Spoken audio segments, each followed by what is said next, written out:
This is Forrest Pardue, and we've had we've got a sequence of these Tango talks. We give those every second week, so every other week. And for the last few, we've been talking about tools for reliability engineers. Early in October, we kind of talked generally about Tango and the sort of things that reliability engineers do with Tango. Part one, we talked about identifying locations with repetitive failures and high cost of failure, low MTBF, and common failure patterns. So we talked a lot about reports that go along with essentially identifying locations from your condition information that that have a high likelihood of being or have a high risk profile. Going on down a couple of weeks after that, we talked in part two. We talked about the condition monitoring program and how do you know it's operating successfully, your metrics associated with your condition monitoring program. So we talked about route adherence, point adherence, and asset health reports, and asset fitness reports, and so forth. And for any of you who missed some of this, you're welcome to get the slides or give me a call, and we're welcome to talk through any of these things, scorecards and so forth, about your performance of your predictive or condition-based monitoring program. So we are now at part three. And so this is the third of, I believe, 5 of this sequence. And we're going to talk about root cause failure analysis. Tango's root cause failure analysis is really more of a root cause case management tool than it is a root cause analysis tool. And we're going to talk about what that means in a moment or two. But just in general, why do you want to do root cause failure analysis? We've been doing a lot of the discussion we've had for the last few weeks has been about predictive maintenance. And with predictive maintenance, you're going to find the problems before you cause production loss or the machine fails in service. But it's not necessarily going to make the machine more reliable. If the machine has a weakness, it has a weak base, it has overloading, any number of things, and it fails bearings, and it fails bearings every year, predictive maintenance is going to find it before it fails in service, but it isn't going to necessarily help you make that machine where it lasts 10 years between bearing changes instead of 1 year. And so the root cause failure analysis process helps you identify chronic problems, low MTBFs, and it essentially now helps you reduce maintenance costs, because if you can reduce, or if you can eliminate underlying root causes of failure, you can do a lot less maintenance. So in that regard, comment I've got here, the RCFA is really an inexpensive way to get a very large payback. Is absolutely true. The tools that it takes to do RCFA there's not any high price. It's just a process, and if you're willing to do that process, the payback can be enormous. And so we're going to talk about things that Tango can offer you, helping you do that root cause failure analysis process. On the line helping me today is Dick Hancock. He's going to chip in where he can add comments, but also when we get to some examples and things, he's going to jump in and take over looking at some of the examples in Tango. All right, so I mentioned this when I first got started. In Tango, Tango's RCFA module, and you can find the RCFA module. Let's jump into Tango. So that icon says root cause failure analysis. If that doesn't appear in your copy of Tango, it's because you don't have it turned on in the database admin. So if you go to database admin and you click on the role to enable root cause entry editor, and there's also some root cause corrective action, emails, and so forth. Anyway, there's several root cause things that can get turned on. But if that icon does not show up in your copy of Tango, it's because you do not have root cause entry editor turned on in the database admin. So again, if you need help doing that, give us a call. Be glad to help you turn that on. But anybody with access to database admin can do that. All right, so again, what we're trying to do in Tango is not necessarily do the RCFA analysis. We have found from our clients' discussions with us that a big weakness they have on their part is that they can do the root cause analysis, but they have a hard time tracking that root cause case through the corrective actions, the identification of corrective actions to root causes, and the implementation of those corrective actions and who's responsible for them and so forth. So what Tango provides is really a root cause tracking and management tool, very much like the integrated condition report for the management of tracking and administration of condition problems. All right, so what does Tango RCFA Case Manager do? It provides the ability for production, reliability, and maintenance personnel to initiate an RCFA case. What does it mean, initiate an RCFA case? Well, often you'll have triggers. And so much production loss, so much repair costs, it's a repetitive problem, it's a safety issue. The plan is going to define items that they've determined warrant a RCFA case being started.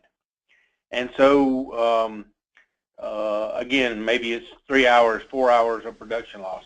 Maybe it's a repair over $10,000. But that's the first thing you need to come up with is what are the triggers for my root cause case to be identified. In a few minutes, when we get back into Tango, we'll go in and talk about starting a root cause case in Tango and identifying that information. But the triggers are going to be up to you guys. Each individual facility is going to have their own set of items that trigger a root cause case started. What you want is that sometimes there's people on the production floor that you want to start a root cause case. Sometimes there's engineers, different managers, reliability people. So reliability or RCFA cases may be started by any number of people. To begin with, we want to allow the initial failure information to be entered immediately after the incident. So if it bearings or it failed windings or it broke a shaft, we want to capture that information immediately, but we don't necessarily have to get to a root cause immediately. All we want to do is capture the fact, at least immediately, is that I've exceeded my triggers and I've got an apparent primary failure that I want to put a name to. We're going to provide a tool for summarizing the root cause analysis results. We're going to allow definition of corrective actions and responsibilities, provide a case management dashboard, and provides a permanent history in Tango. Those are the things you're going to see in a few moments.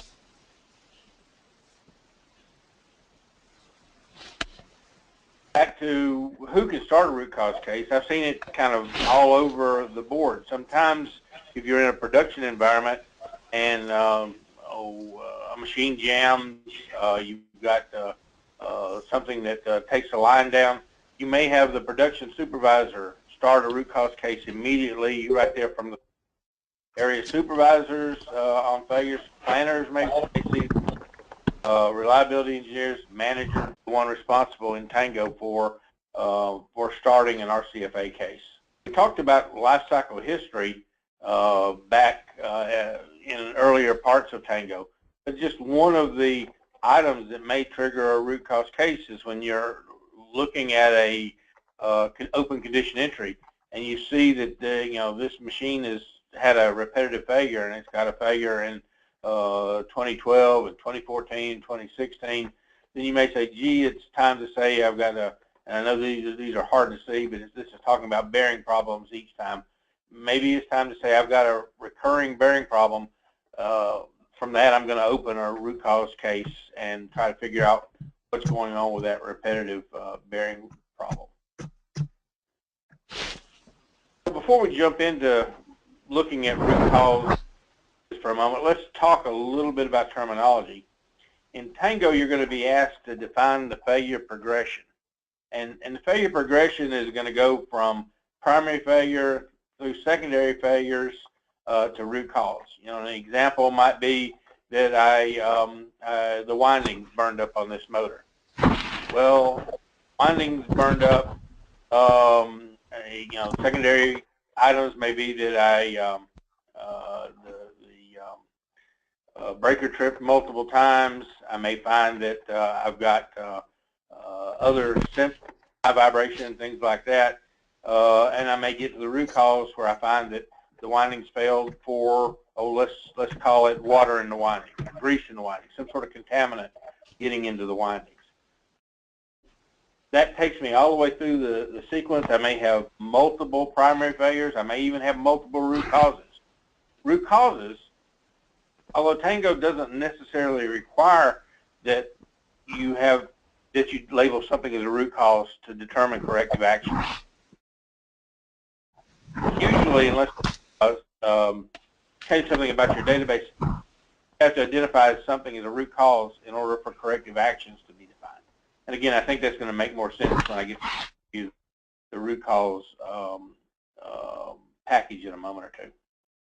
If you do a search on the internet for root cause analysis tools, you're going to find the 5 whys being a prominent tool. That's where you ask the question why 5 times. You've got fishbone diagrams, causal mapping, logic trees, commercial packages, a bunch of commercial packages, Taproot, PROAC, several others. And then you got vendor supplied and contractor supplied root cause.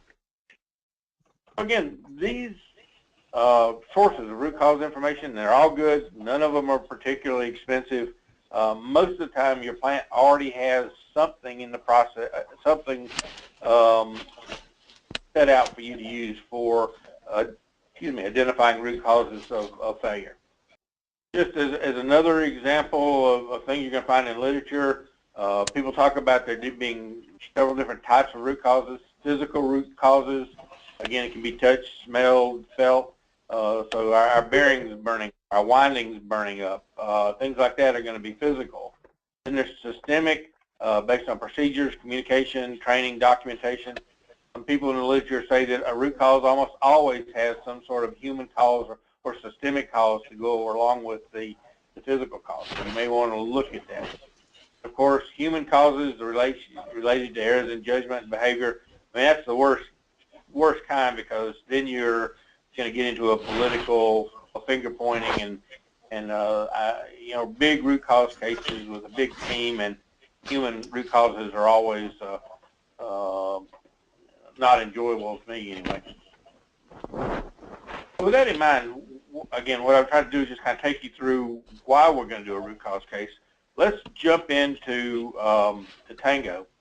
And Dick, if you're ready to take it now, I'm going to switch it over to you and let you give some examples of root cause cases. I'm going to actually go into the Tango package and enter a root cause case or two and show you the entry and the resulting dashboards and things. So let's see if I can turn this over to you, Dick. Dick, you should have the screen now.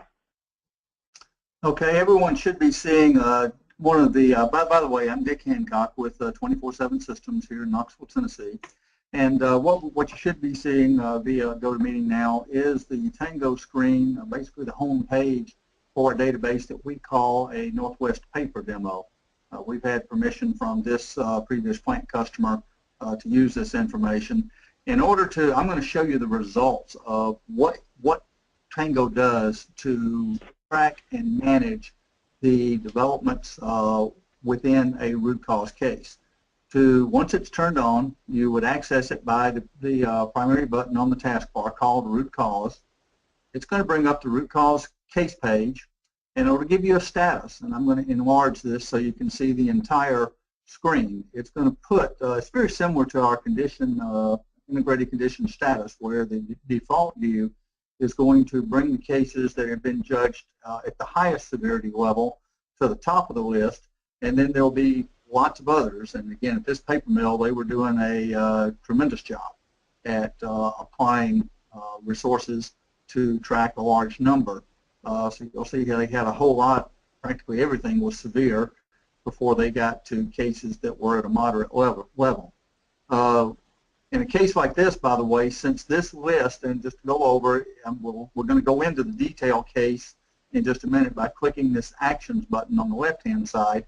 But in my overview, I get some important information. I get to identify what severity I'm at with this root cause case.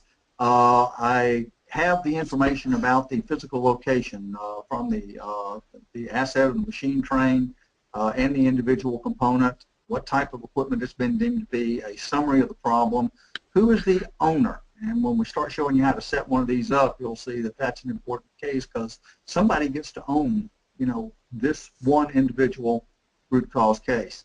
In this case, this is a demo database. We copied it, made a copy about 3 years ago and hasn't had activity since then.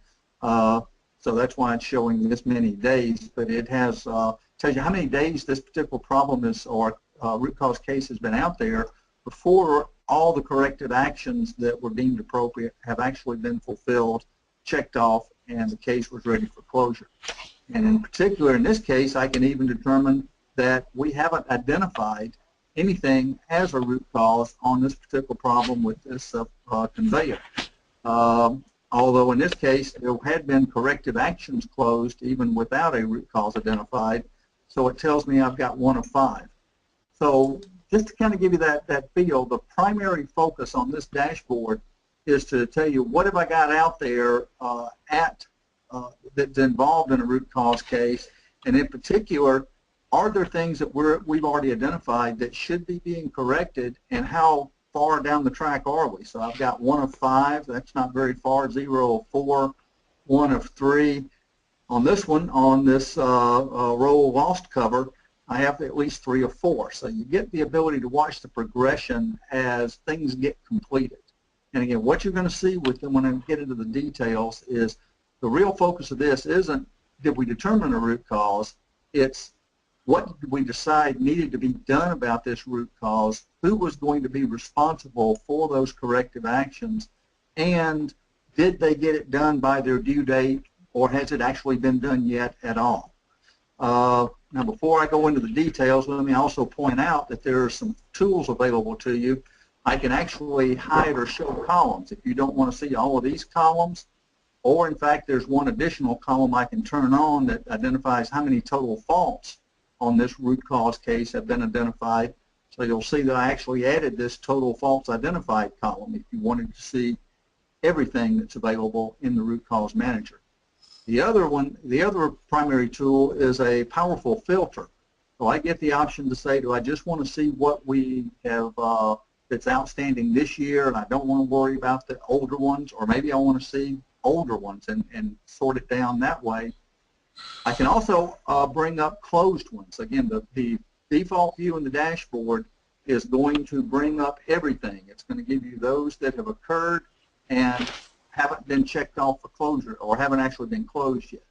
The closed ones are part of the history, and they are not going to clog up this dashboard unless you use this filter to click it as wanting to see the closed ones. So I'm going to leave it looking at everything. I can determine whether I only want to see those that don't have root causes identified. So if I applied that, I would only see that, probably that first one that we saw on the list, where the root cause had not been identified. If I want to see what's in my list, if I happen to be a case owner, I'm involved in this, I can see if I've got 3 or 4 or 5. So if I wanted to see how many Cody Brins had available, and I applied this, then I'm only going to see the ones that are owned by Cody Brin. So I get my own personal, here's my job list, as well as, if I want to see who's assigned corrective actions. So if I'm Rich Long and I've got some corrective actions, then these are all the cases where I'm involved with supposedly following up some things, and I need to get busy because I've got 0 of 2, 2 of 6, 0 of 19. I've got some work to get done. So the filter is one of the important tools for helping you manage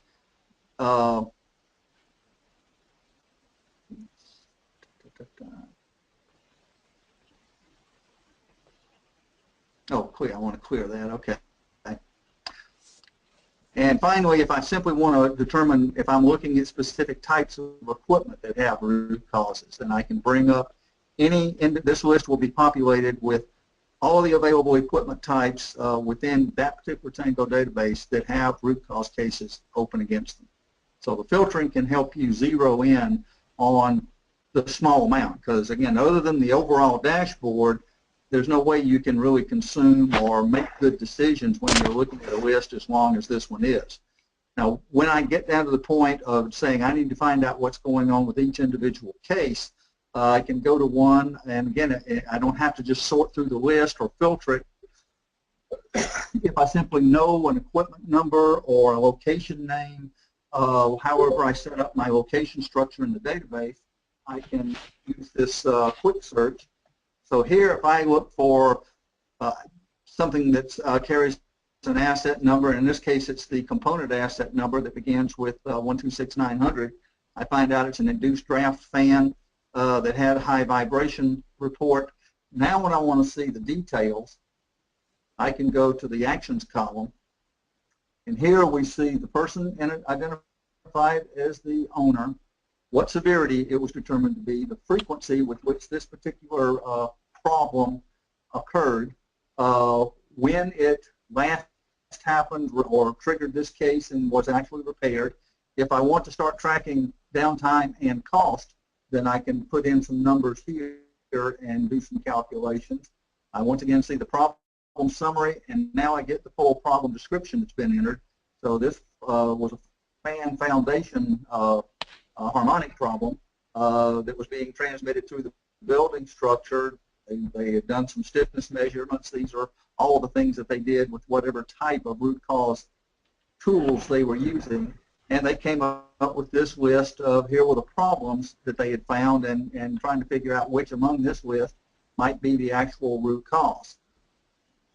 It shows me which personnel have been involved. In this case, Robert Bears, the technical resource.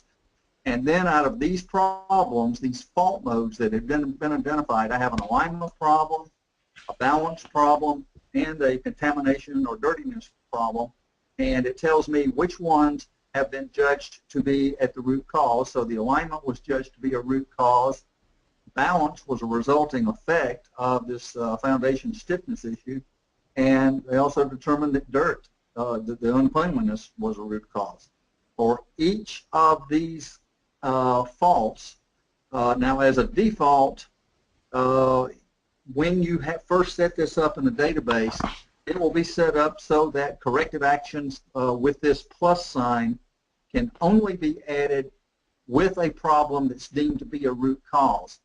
However, if you want to be able to develop, to document and track accountability for corrective actions on other levels besides root causes, such as this resulting effect, then you can have us change that default in the database to have whether or not you want it to be primary effects, secondary effects, whatever level of problems that are able to have corrective actions assigned. When a corrective action assigned, this tells me that we were supposed to develop, a certain person was supposed to develop a program of start speed and ramp rates for taking the equipment down and handling short-term furnace trips, etc.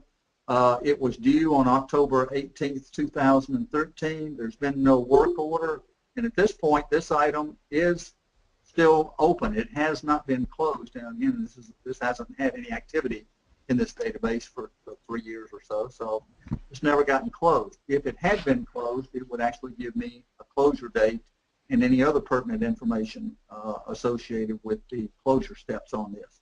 The same person, Boza, was also supposed to add some alarms for operators. Once again, it hasn't been closed out at this point. On the contamination, again, we've got some standard operating procedures to do wash downs better. We're supposed to actually add piping and valves to make that wash down easier to do. These are still open. So therefore, that's why this particular case, none of the corrective actions have been assigned as far as we know. They may have been completed on November 1st and checked off in reality, but at this point, according to Tango, it would tell me these are, I need to get people that were assigned. Brian Sensel on the washdown procedures and Megan Richards on the alignment corrective actions. I need to find out where they're at and, you know, what's going on, why haven't they been completed. In addition, any number of supporting documents, whether they are images, maybe of damage, could even be videos, they could be URL links to YouTube video, for example. They can be documents such as Word documents. Any number of these can be linked so that they are available for anyone that's involved in investigating or checking up on the status of this case to see those details. And more importantly, it's there in the history. It's one place then for all of this, the library for all of this documentation that is in the context of this RCFA case to be held and available to the people that have access to your database. So at this point, it had none of the corrective actions. I have to have all of these corrective actions actually checked off and completed or noted as, you know, I guess we're gonna close them out without having them done before I can go through the check off and closure process for this case. It's only after I get those corrective actions done and then a decision is made that that's all we need to do on this root cause case that I will get the closure button that allows me to actually take this case from the open status that shows up on the default dashboard and put it into the history of that location as a closed case. Okay. So that's the meat of what it's doing to track and keep you posted. In order to see even what else is or how things are done, there's an additional report. Are you ready to go into that one, Forrest? Oh, yeah, go ahead, Dick. Okay.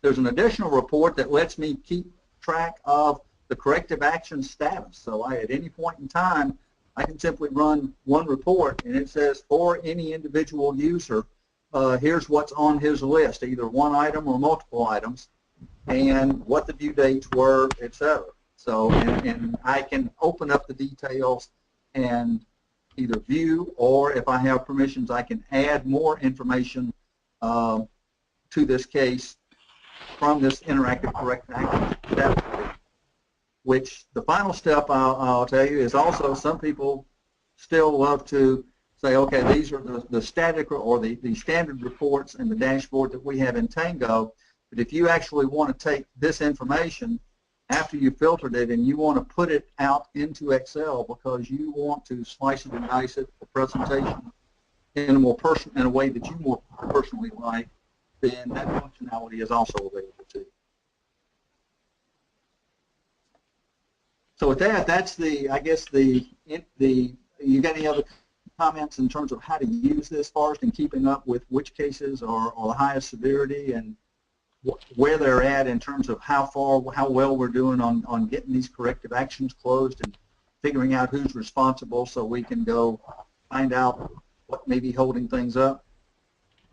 No, other than the fact that on that corrective action status report that you had up a moment ago, that same information is emailed periodically, and I don't quite remember what the period is, weekly, I believe. It's in the manual. I'll show you how to get to the manual for this in a moment. But anyway, that same information for each one of these users is emailed out to them periodically and when things are due and overdue. Do you remember the logic on that right off the bat? I think it may be weekly. I'm not positive. Also, there are roles that can be checked for a username so that when a new corrective action is assigned to that username, that individual can also get an email. So there's that additional step that helps let a person know he's been tagged with a responsibility for taking care of some corrective action.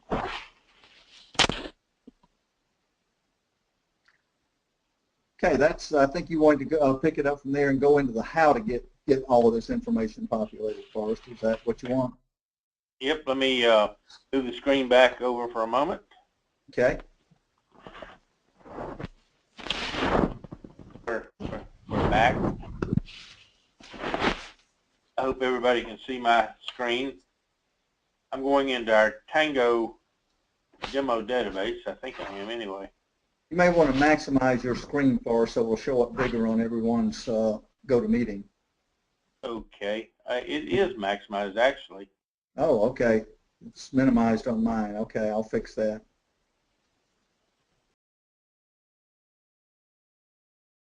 All right. I'm going to build a root cause to the entry of the information. So let's navigate our tree to a component that's had a failure. So we're going to take our syntax compressor motor, and I'm going to come down to motor. I'm going to go to other reports. I'm going to go to add root cause entry, and here is our template screen for adding that information. So it's populated with the login name. My login is John Reliable. Severity, severe, moderate, caution. Again, this can be set by database, so if you want other severities, that's okay. Severe, the date that it occurred and the date that it was repaired. How much downtime, 5 hours of component downtime, 6 hours of production downtime. Problem summary.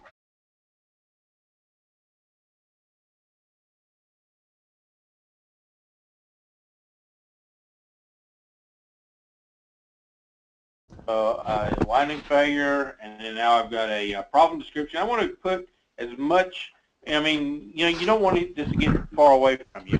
We're probably going to try to enter this as close to failure as we can in time. Breaker trip gives you a feel for the some of the description of the problem. Now, people involved. If I know who's involved, I want manager to know about it. So he's management. So you got a person and their role. Add another person or two. These people are going to get emails about this problem.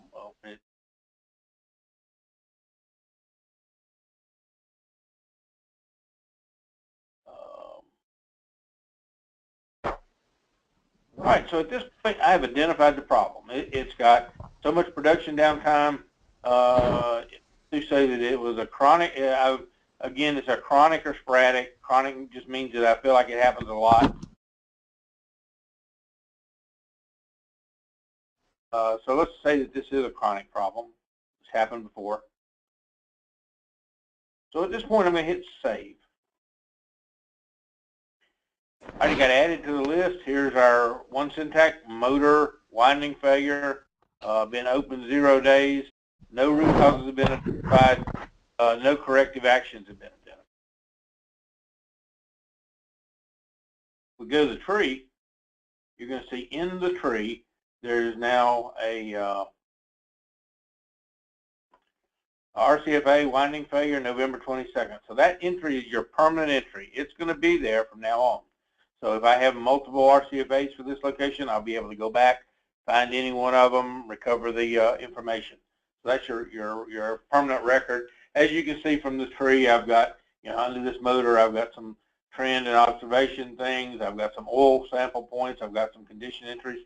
So this tree is getting kind of a lot of information under this component. Some of you may have things that look like that, and some not that much information yet. All right, so I can go back and add information at this point. The key here is that I've got it started. It failed. It exceeded my triggers, and I've added the root cause entry. It's on the dashboard, and so now that motor is going to go off to the repair shop. Repair shop's going to tear it down, and this is one of the things that we're going to talk about next session. Is repair tracker and getting root cause failure analysis from repair shops. But the repair shops are going to tell me that that motor was full of grease. We over-greased it. So let's, or it could be full of dirt or anything, but let's go with grease. So now let's go back and put in our information about that failure for a moment. So our faults, to start off with, it was shorted windings.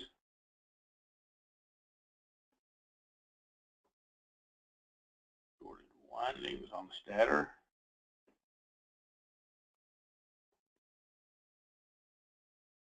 got shorted windings. That problem level is a primary failure. Again, the primary failure is what I see. This is what the plant sees. Trip the breaker. We think it's got winding failure.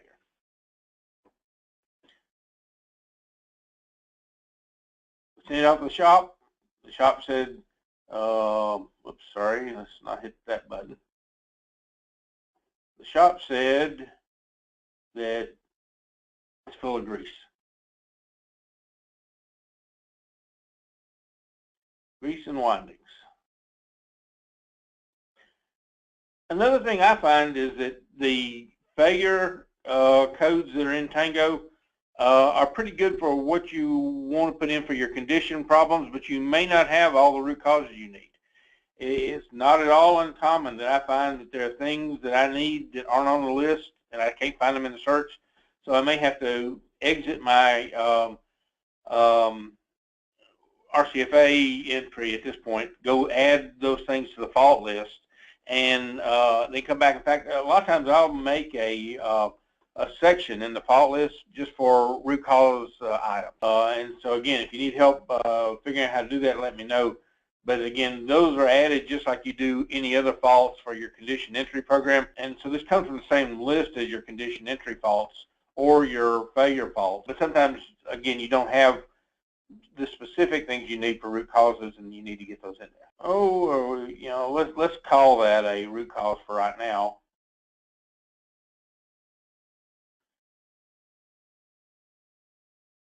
And you see that because this database is set up to only allow corrective actions for things that I call root causes, that little green plus sign appeared when I put the root cause in. The motor shop sent me a photograph, and so let's add that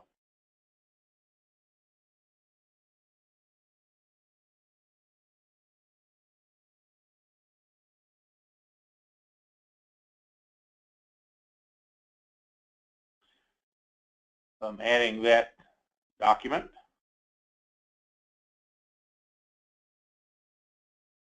So now I've got a motor full of grease photograph, kind of full of grease. And at this point, I may have done all I can do. I've gotten my feedback from the shop. It says I've got grease in the windings. I'm pretty sure that's why the motor failed. I'm going to hit save at this point. So again, my dashboard is now telling me that I've got, again, at least one root cause identified, and I've got no corrective actions. Let's go back into the case one more time, and let's add some corrective actions. So what are we going to do about this? There's grease in the windings. Boy, I probably need a better greasing procedure. So revise greasing.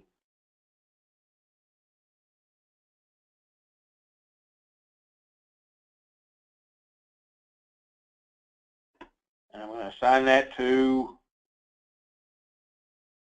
so you'll pick a person. And by the way, that's another thing I find when in setting this up. By the way, spell check's nice to have. But I find that sometimes I've got supervisors and people that I need to have getting emails and listed on corrective actions that aren't Tango users. You will have to add those people as Tango users. So I'm going to assign that to John Tech. I want that due by the middle of December. Right now I don't have a work order, I don't have a completion date, so I'm going to add that. So revised greasing procedure. Now I can have more than one corrective action. I don't have to go with just one. So let's investigate ultrasonic.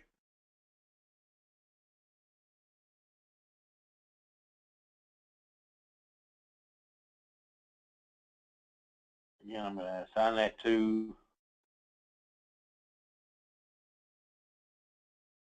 All right, so now I've got multiple corrective actions.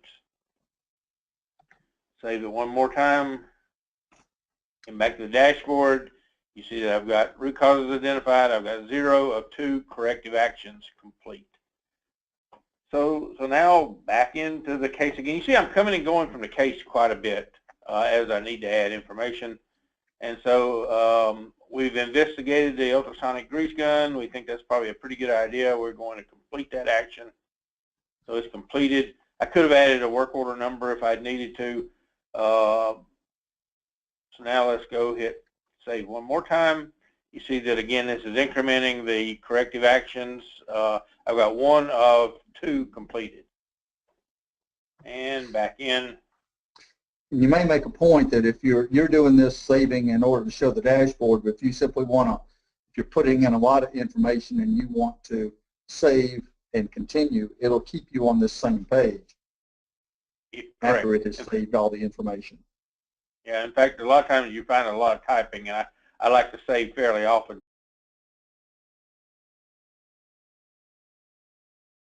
Well, and I mean, what I've heard, like these guys at the paper plant, they would actually use this in their review meetings, so they were documenting updates and adding information in kind of a meeting situation. So they wanted to make sure they hit save and continue, you know, every time they added a new piece of info, without having to go back out to the dashboard. All right, so we've investigated the ultrasonic grease gun. That's completed. The revised greasing procedure. So I've got edit. I've got a delete. I've got a add corrective action comment. So if I wanted to add a comment about that, I could do that. That's just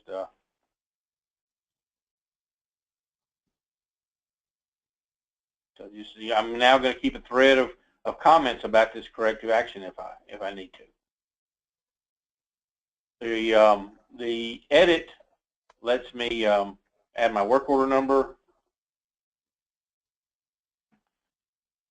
and if I want to do a completion date different than, so let's do a checkoff. So now that's complete.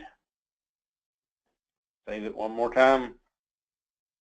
2 of 2 have been completed. Let's go back in now, and we should have the ability to check off and close. So I've got a check off button. That's just saying that I think I've completed that. All tasks.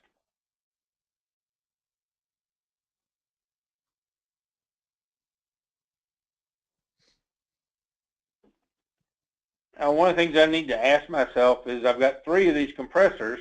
I've done this for one of them. Is it done for the other 3? So these are my countermeasures. You know, have I applied it to all 3 of them? Once I've looked at that, this is a checkoff. And so now, if I'm happy that I've done everything I need to do, I can close it. Again, there's the undo button. It's just like with your condition entry. If I had to go back on either one of those, I've got the undo buttons. And it's off of the dashboard. It is now, you know, part of the history of the RCFA case. So anyway, that gives you a feel for putting in a root cause case. So again, my opinion is there's a huge payback for root cause and following up on root cause corrective actions. What we've heard from our clients is that the root cause, finding root causes and identifying corrective actions isn't it's something they do. Making sure the corrective actions actually get completed and the case is followed through to closure is a lot more difficult. And what we're trying to do for you is give you a process from beginning to end to initially capture the need for a RCFA, to capture the RCFA information, to capture the RCFA documentation, and then capture the corrective actions and the completion of those corrective actions, and send you nag emails to tell you that you've got a corrective action. It's either due or overdue.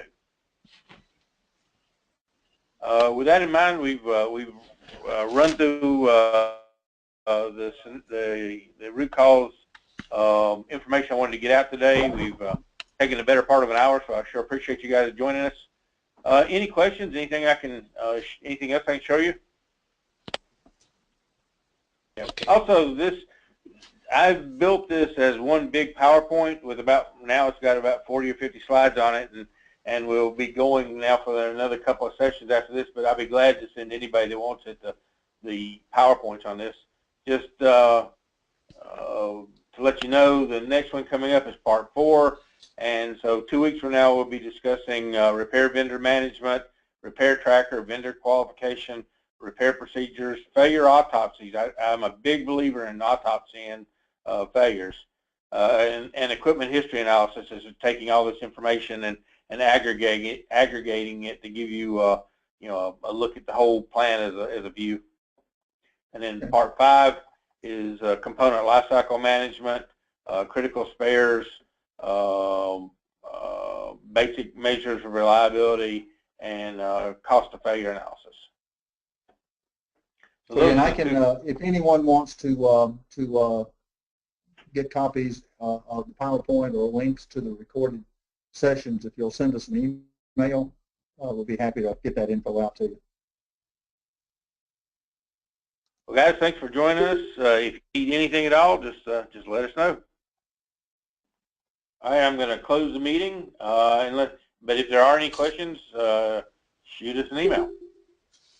Thank you, guys. Thank you. Thank you.